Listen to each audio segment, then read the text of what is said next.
नमो आयर्याणं नमो वच्छायाणं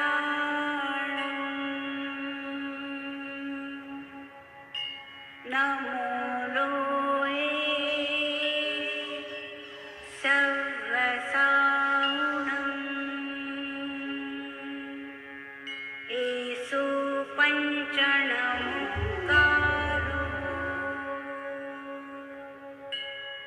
सर्वपावपणासनो मङ्गलानं च सर्वेषां पठमं हवै मङ्गलम्।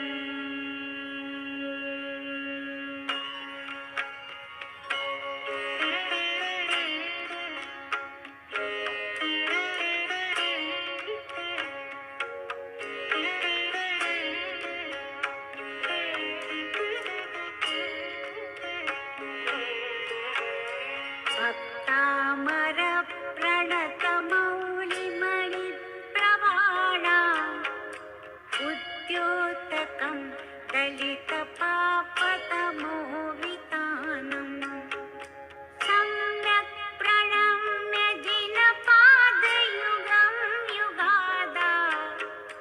वालुम्बनं भवजले पततां जनानाम् वालुम्बनं भवजले पततां जनानाम्।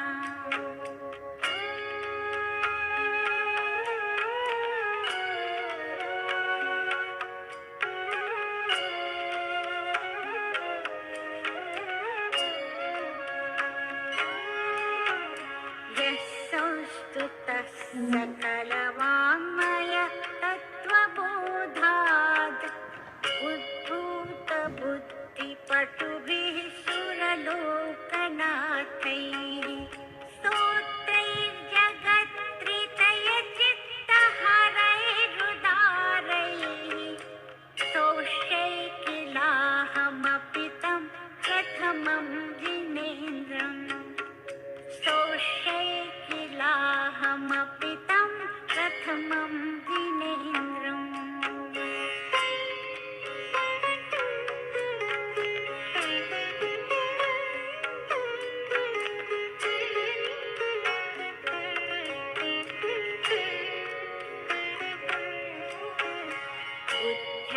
विनापि विबुधार्चितपादपीठ स्तोतुं समुद्यतमतिर्विगतत्रपोऽहम् बालं विहाय जलसंस्थितमिन्दुबिम्बम् अन्यः क इच्छति जनः सहसा ग्रहीतुम् अन्यः क इच्छति जनः सहसा ग्रहीतुम्।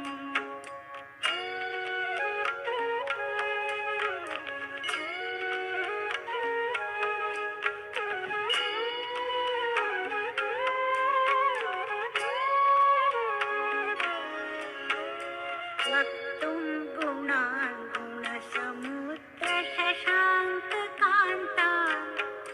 कस्ते क्षमः सुरगुरु प्रतिमोऽपि बुद्ध्या कल्पान्तकालपवनोद्धतनक्रचक्रम् को वा तरीतुमलमं मुनिधिं भुजाभ्याम् को वा तरीतुमलमं मुनिधिं भुजाभ्याम्।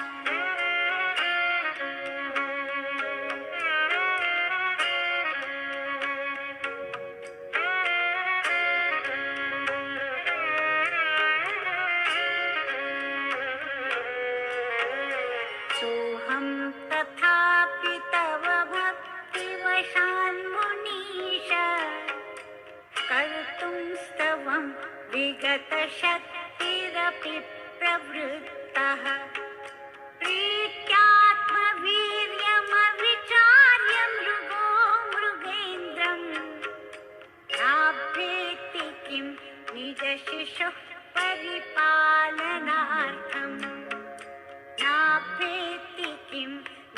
शिशुः परिपालनार्थम्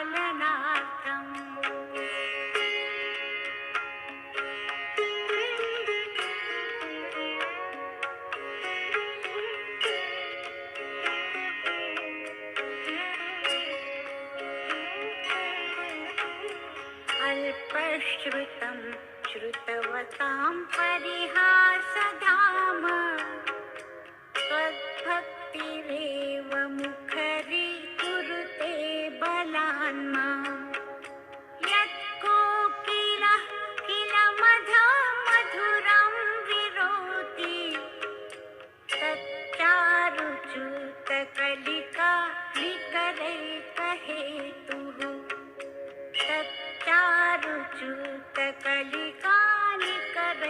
चारुच्युतकलिकानिकरैकहेतुः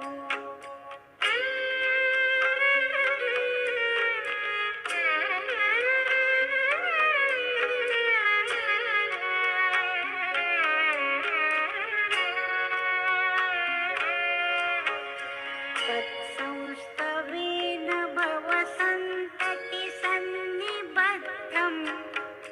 पापं क्षणात् क्षयमुपैति शरीरभाजा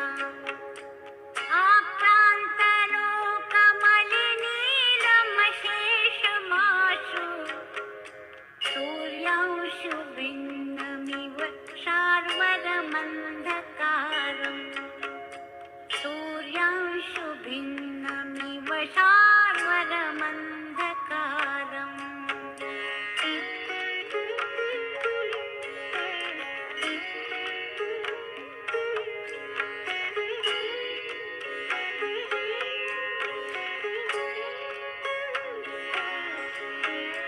मत्वेति नाथ तव संस्तवनं मयेदम् आरभ्यते तनुधियापि तव प्रभावात् चेतो हरिष्यति सतां नलिनीदलेषु मुक्ताफलद्युतिमुपैति ननूदबिन्दुः मुक्ताफलद्युतिमुपैति ननूदबिन्दुः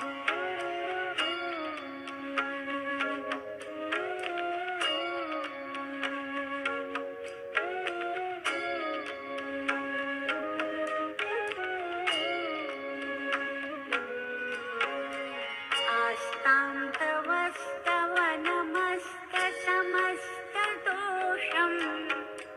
तत्सङ्कथापि जगतां दुरितानि हन्ति दूरे सहस्रकिरणः कुरुते प्रभैव पद्माकरेषु जलजानि विकासभाञ्जी पद्माकरेषु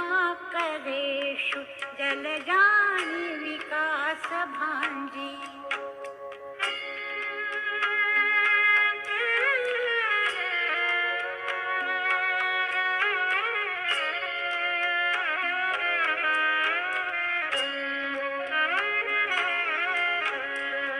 नात्यद्भुतं भुवनभूषण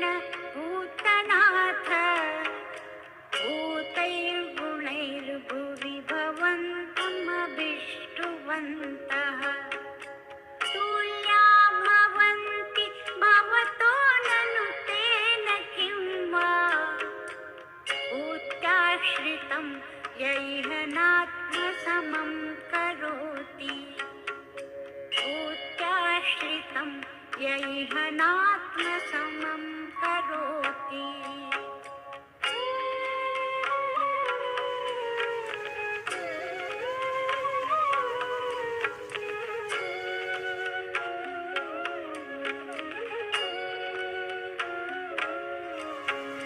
दृष्ट्वा भवन्तमनिमेषविलोकनीयम्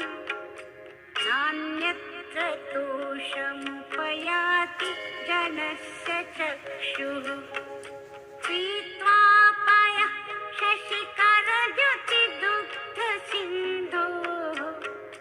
क्षारं जलं जलनिधेरसितुं इच्छेत् क्षारं जलं जलनिधेरसितुं क इच्छेत्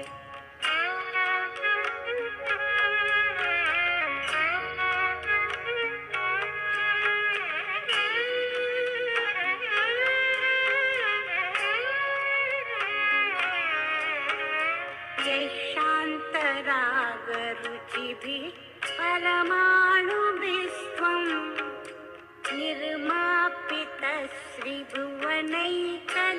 निर्मापितश्रीभुवनैकललामभूत तावन्त एव खलु ते प्रणवः पृथिव्यां यत्ते समानमपरं न हि रूपमस्ति यत्ते समानमपरं न हि रूपमस्ति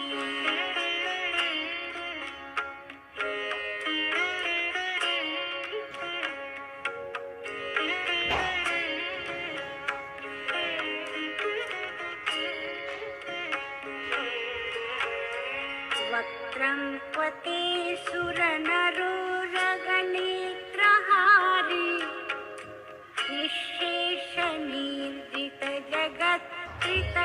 निःशेषनिर्जितजगत्त्रितयोपमानं बिम्बं कलङ्कमलिनं त्वनुषाकरस्य यद्वासरे भवति पाण्डुपलाशकल्पम् यद्वासरे भवति पाण्डुपलाशकल्पम्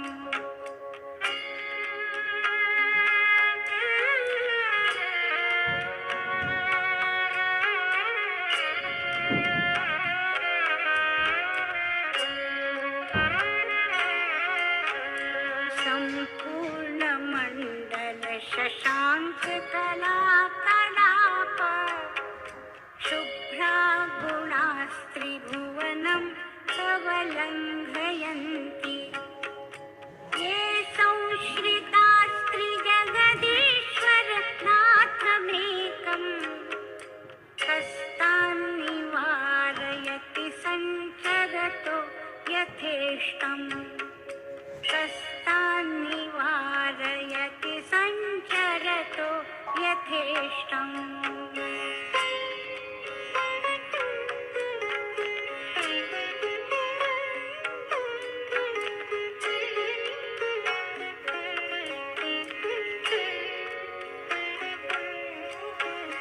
चित्रं किमत्र यदि ते त्रिदशाङ्गनाभिर्नीतं मनागपि मनो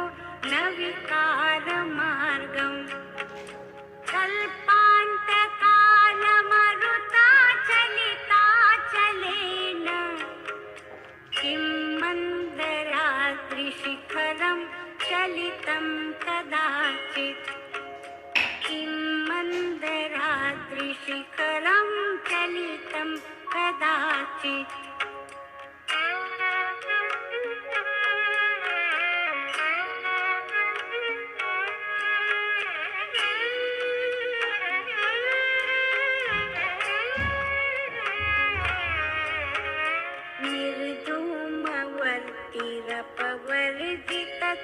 निर्धूमवर्तिरपवर्जिततैलपूरः कृत्स्नं जगत्त्रयमिदं प्रकटीकरोषि सम्यो न जातुमर्तां चलिताचलाना दीपोपरस्त्वमसि नाथ जगत्प्रकाशः दीपोपरस्त्वमसि नाथ जगत्प्रकाशः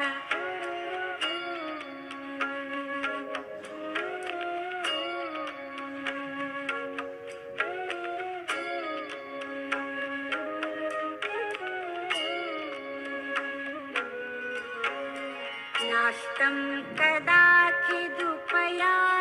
न राहुगम्यः स्पष्टीकरोषि सहसा युगपज्जगन्ति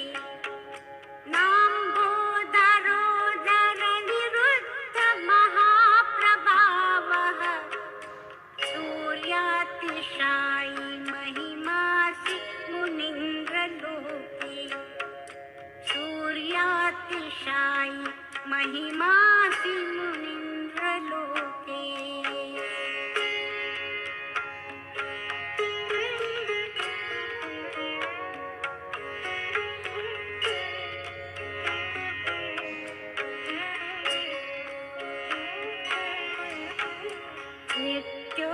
विद्योतयं दलितमोहमहान्धकारम् गम्यं न राहुवदनस्य न वारिदानाम् विभ्राजते तव मुखाब्जमनल्पकान्ति विद्योतय जगदपूर्वशशाङ्कबिम्बम् विद्योतय जगदपूर्वशशाङ्कबिम्बम्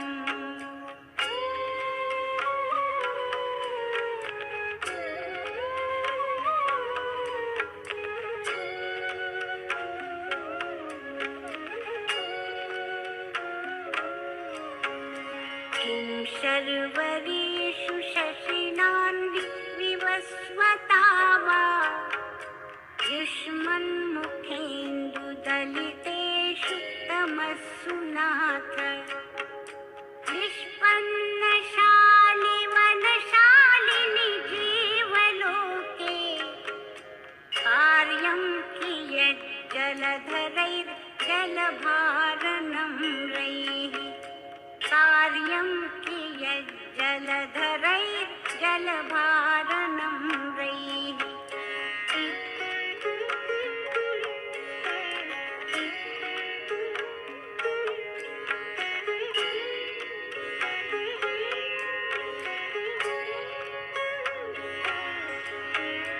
ज्ञानं यथा त्वयि विभाति कृतावकाशम्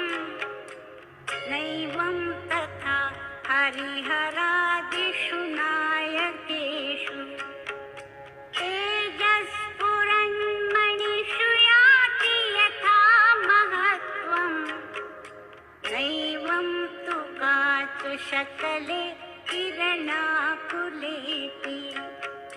नैवं तु काचशकले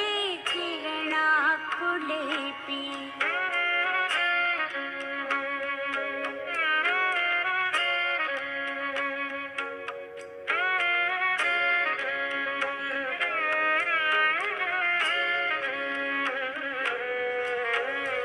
मन्ये वरं हरिहरादय एव दृष्टा दृष्टेषु येषु हृदयं त्वयि तोषमीति किं वीक्षितेन भवता भुवि येन नान्यः कश्चिन्मनो हरति नाथ भवान्तरेऽपि कश्चिन्मनो हरति नाथ भवान्तरेऽपि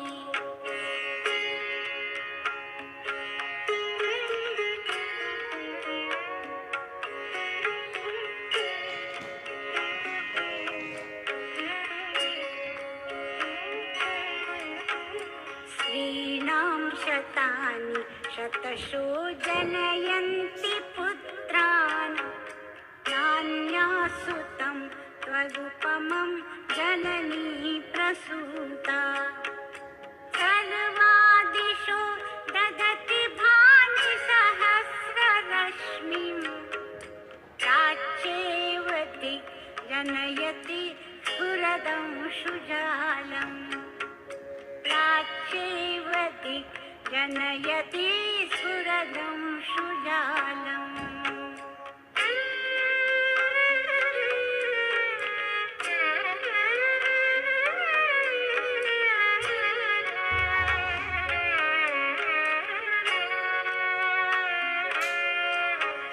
त्वामां मनन्ति मुनयः परमं पुमांसम् आदित्यवर्णममलं तमसः पुरस्तात्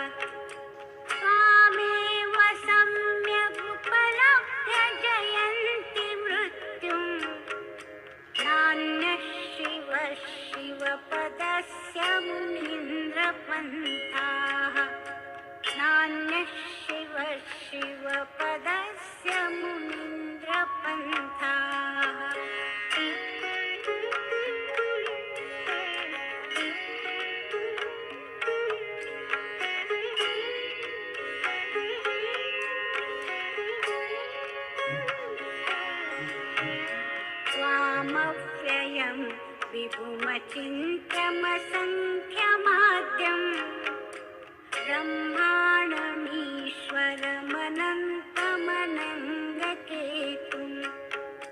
योगीश्वरं विदितयोगमनेकमेकम्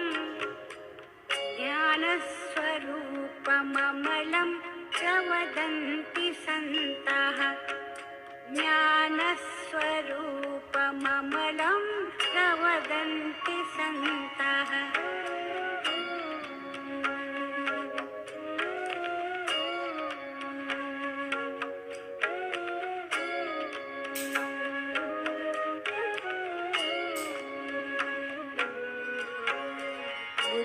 बुद्धस्त्वमेव विबुधार्चित बुद्धिबोधात् त्वं शङ्करोऽसि भुवनत्रयशङ्करत्वात् दातासि धीर शिवमार्गविधेर्विधानात् व्यक्तं त्वमेव भगवन् पुरुषोत्तमोऽसि व्यक्तं त्वमेव भगवन् पुरुषोत्तमोऽसि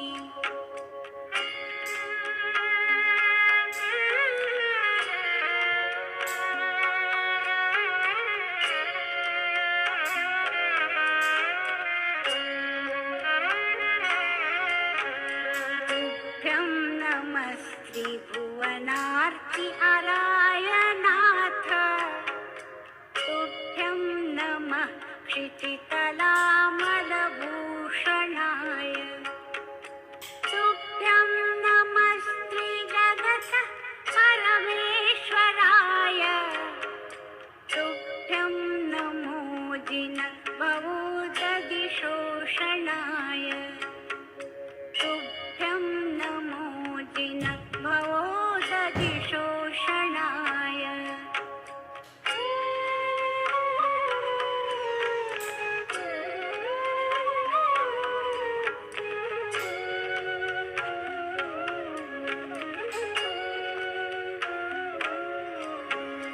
को विस्मयोऽत्र यदि नाम गुणैरशेषैः त्वं संश्रितो निरवकाशतया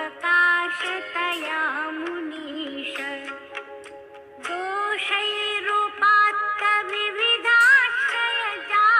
दोषैरुपात्तविविधाश्रयजातगर्वैः स्वप्नान्तरेऽपि न कदाचिदपीक्षितोऽसि स्वप्नान्तरेऽपि न कदाचिदपीक्षितोऽसि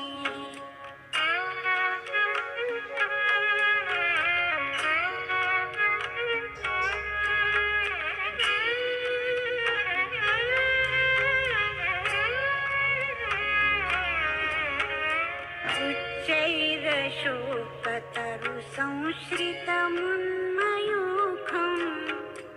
आभाति रूपममलं भवतो नितान्तम्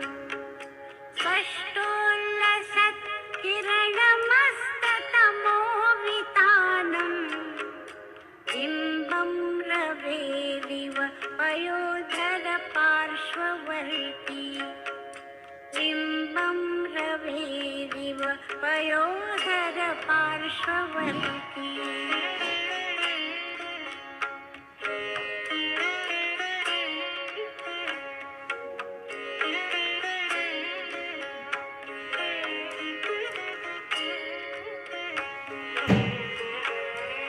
सिंहासने मणिमयूखशिखाविचित्रे विभ्राजते तव वपुः कनकावदातम् बिम्बं वियद् विलसदंशुलतावितानम् तुङ्गोदयाद्विशिरसीव सहस्ररश्मेः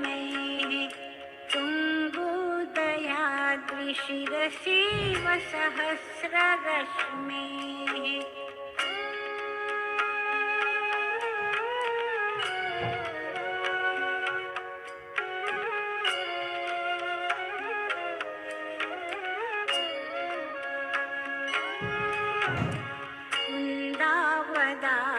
चल चामर चारुशोभं विभ्राजते तव वपुः कलधौतकान्तम् उच्चच्छ शाङ्कशुचिनिर्झरवारिधारम् उच्चैस्तटं सुरगिरेरिव शातकम्भम् उच्चैस्तटं सुरगिरेरिव शातकम्भम्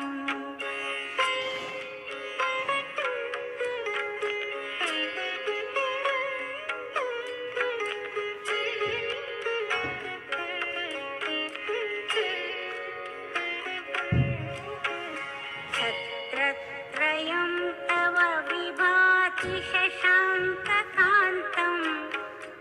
उच्चैस्थितं सगितभानुकर प्रतापम्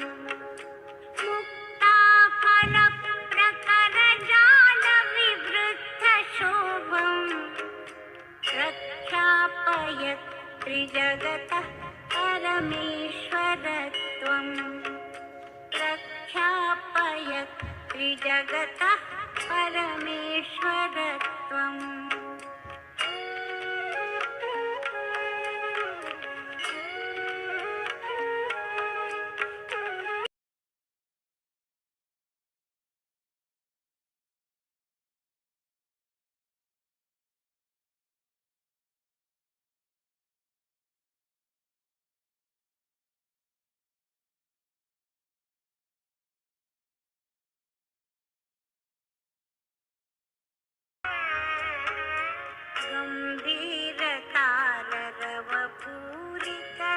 गम्भीरताररवपूरितदिग्विभागः त्रैलोक्यलोकशुभसङ्गमभूतिदक्षः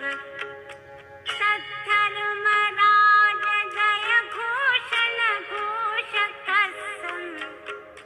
हे दुन्दुभिर्ध्वनति ते यशसः प्रवादी हे दुन्दुभिर्ध्वनति ते यशसः प्रवादी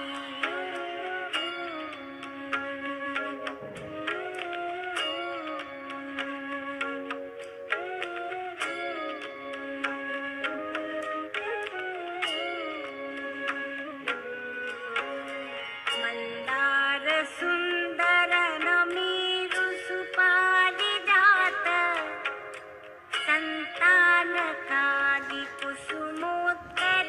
सन्तानकादिकुसुमोत्तरवृष्टिरुत्था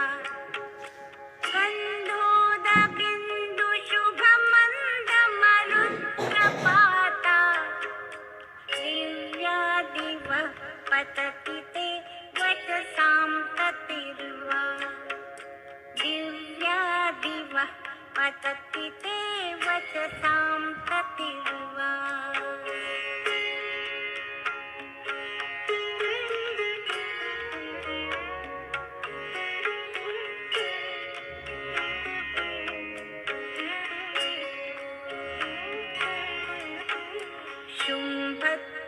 शुम्भप्रभावलय भूरि विभोस्ते लोकत्रये द्युतिमतां द्युतिमाक्षिपन्ति प्रोद्यद्दिवाकरनिरन्तर भूरि संख्या दीप्ता जयत्यपि निशामपि सोमसौम्याम् दीप्ता जयत्यपि निशामपि सोमसौम्याम्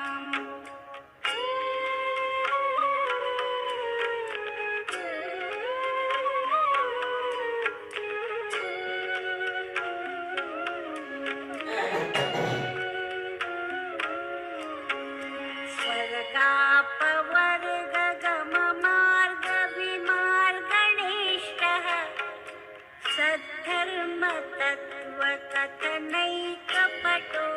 सद्धर्मतत्त्वकथनैकपटोऽस्त्रिलोक्याः दिव्यध्वनिर्भवति ते विशदार्थ सर्व भाषास्वभावपरिणामगुणै प्रयुज्यः भाषास्वभावपरिणाम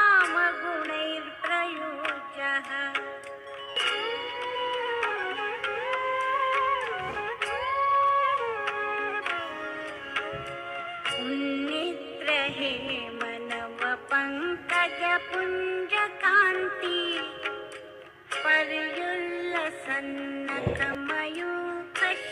पर्युल्लसन्नखमयूखशिखाभिरामौ पादौ पदानि तव यत्र जिनेन्द्रदत्तः पद्मानि तत्र विबुधः परिकल्पयन्ति पद्मानि तत्र विबुधः परिकल्पयन्ति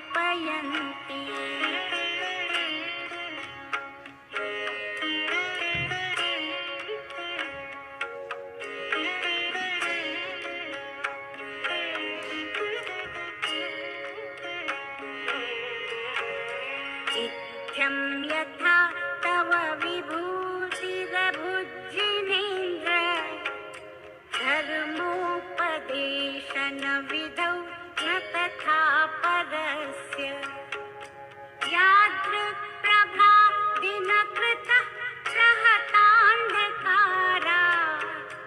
तादृक्कुतो ग्रहगणस्य विकासिनोऽपि तादृक्कुतो ग्रहगणस्य विकासिनोऽपि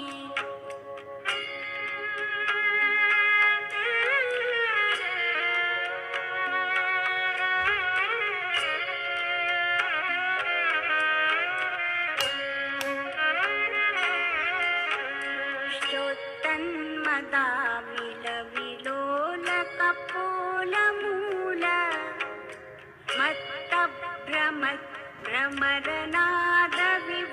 मत्तभ्रमरनादविवृद्धकोपम्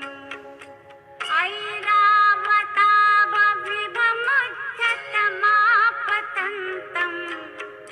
दृष्ट्वा भयं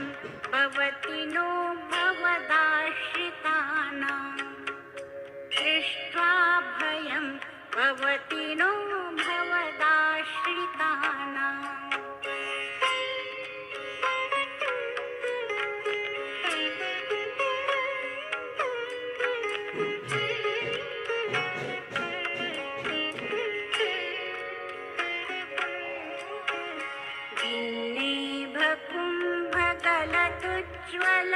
ज्वलशोणिताक्र मुक्ताफल प्रकरभूषितभूमिभागः बद्धक्रमः क्रमगतं हरिणाधिपोऽपि नाक्रामति क्रमयुगाचलसंश्रितं ते नाक्रामति क्रमयुगाचलसंश्रितं ते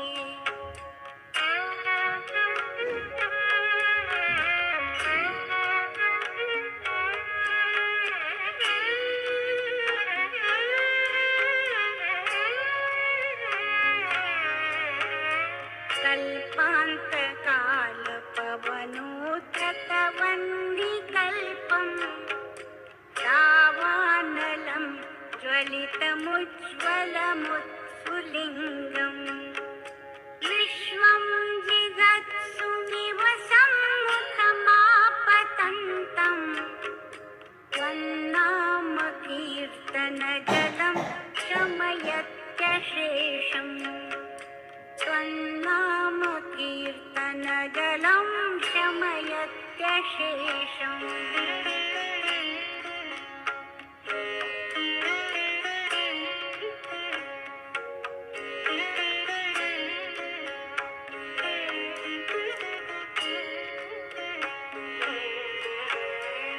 रक्तेक्षणं समदकोकिलकण्ठनीलम् क्रोधोद्धतं फणिनमुत्कलमापतन्तम् आक्रामति क्रमयुगेन निरस्तशङ्कः तन्नामनागदमणि हृदयस्य पुंसः त्वन्नामनागदमणि हृदयस्य पुंसः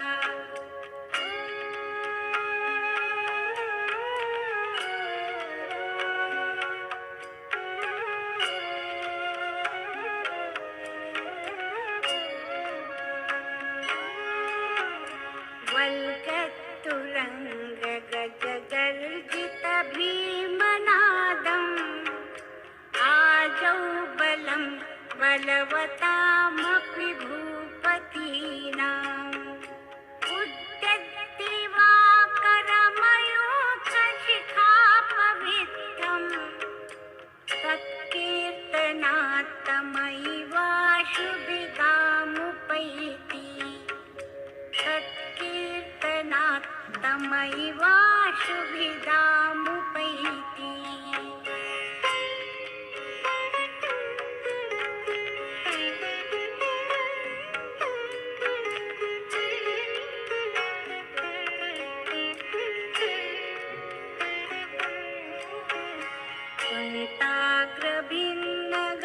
शोणितवारिवाह वेगावतारतरणातुरयोध भीमे युद्धे जयं विजितदुर्जय जेयपक्षाः त्वत्पादपङ्कजवनाश्रयिणो लभन्ते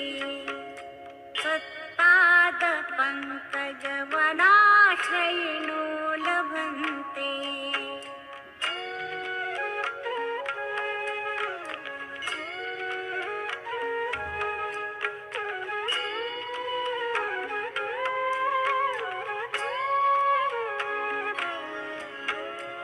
अम्भोनिधौ क्षुभितभीषणनक्रचक्र पाठीनपीठभयदोल्बणबाणवाग्नम् रङ्गतरङ्गशिखरस्थितयानपात्राः त्रासं विहाय भवतः स्मरणात् व्रजन्ति त्रासं विहाय भवतः स्मरणात् व्रजन्ति।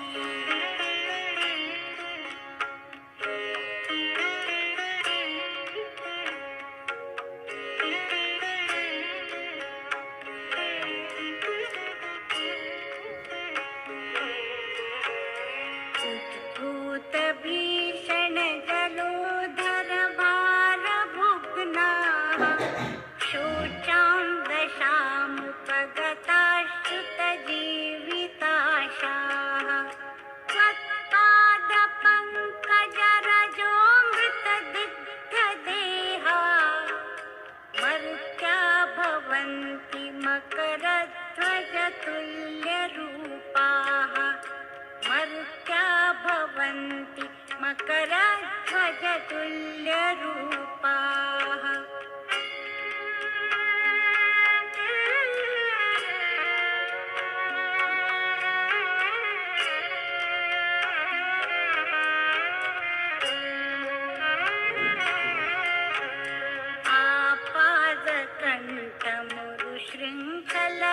आपादकण्ठमुरुशृङ्खलवेष्टिताङ्गा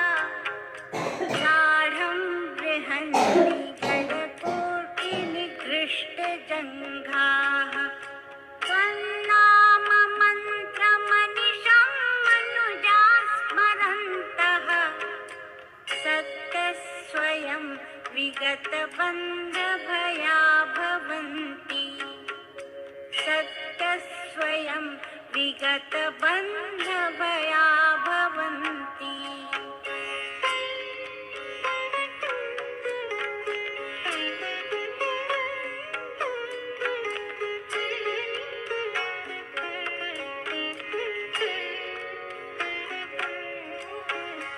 मत्तद्विपेन्द्रमृगराजदवानलाहि सङ्ग्रामवारिधि महोदरबन्धनोत्थम् तस्याशुनाशमुपयाति भयं ह्येव यस्तावकं स्तवमिमं मतिमानधीते यस्तावकं स्तवमिमं मतिमानधीते।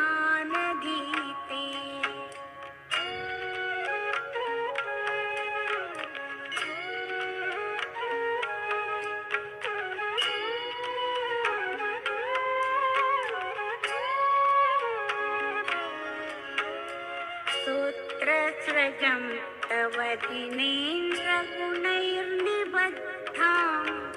भक्त्या मया रुचिरवर्णविचित्रपुष्पां धत्ते जनो यैह कण्ठगतामजस्रं सम्मानतुङ्गमवशा समुपैति लक्ष्मीः